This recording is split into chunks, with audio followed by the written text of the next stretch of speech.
Hi, I'm Kostakis, Hi, I'm Shivaun Plozza. and these are the books that we love.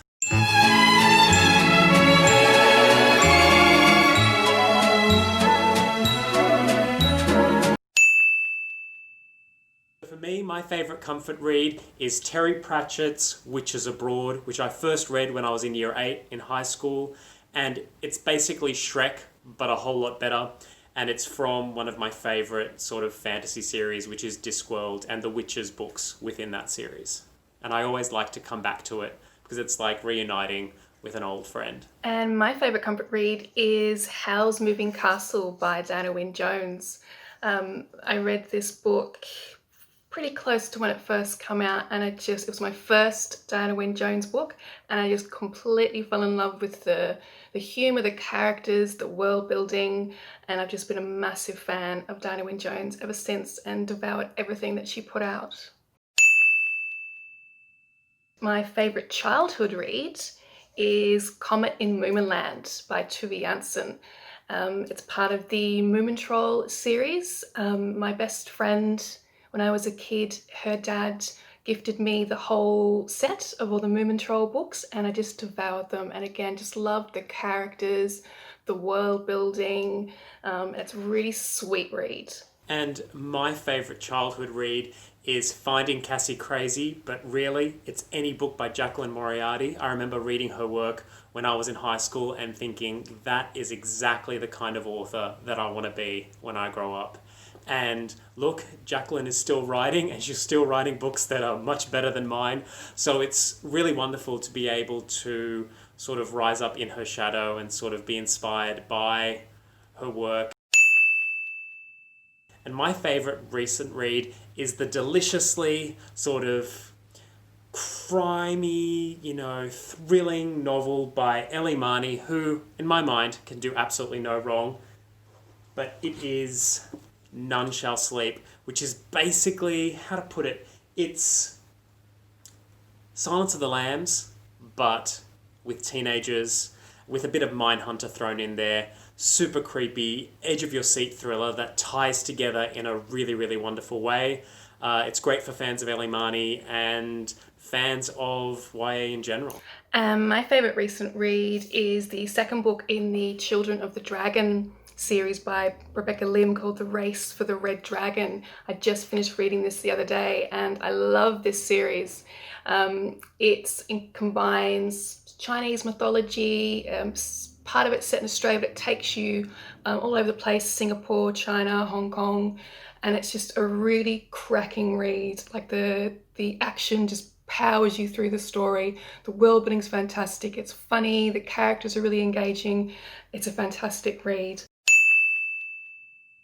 I've also got a Jacqueline Moriarty book. I've got the Colours of Madeline series. This is the first one, A Corner of White. And this for me, I mean, I knew Jacqueline Moriarty was utterly brilliant, but this was mind-blowing. The world building in this and the characterization and the humor and everything was just absolutely divine. I'm still in awe of how fantastic this series is, and I sort of feel like it's the peak of YA fantasy that I think I've read, so it's an absolute favorite of mine. And now, I don't know if this is fantasy or if I've completely just sort of missed the mark, but for me, A Monster Calls by Patrick Ness. Would you call that fantasy? Yeah. You're making a face like it's not fantasy, and now I feel bad. Go for it. Well, look, I just think that it is so grounded in human emotion. I saw the film first and I thought, wow, it just really, really affected me. And then I went to the book, and the book sort of lived up to that high benchmark that the film set. And, it's fantasy, but it's sort of grounded in the real, and it is a child sort of facing a very real imaginary monster that I thought was really, really powerful and definitely well worth a read. Our final category is an unexpected favourite. And for me, I'm going to cheat again and sort of say the entire sort of body of work by John Corey Whaley, which begins with Where Things Come Back, which I listened to as an audiobook and absolutely fell in love with, and that sort of ambiguous ending had me on the edge of my seat. So I had to dive into his next novel, Noggin, which is just as good but slightly different. And finally, we have his latest novel, Highly Illogical Behavior, which I picked up when I was in the US and didn't actually read until I heard the other two in audiobook. And I absolutely loved it. And I'm really itching for John to write another novel. Excellent. And my unexpected, one of my favorite things to do is to just wander into a bookstore and just grab things off the shelf that I have no sort of prior knowledge of, and just going, yep, I'll give that a go.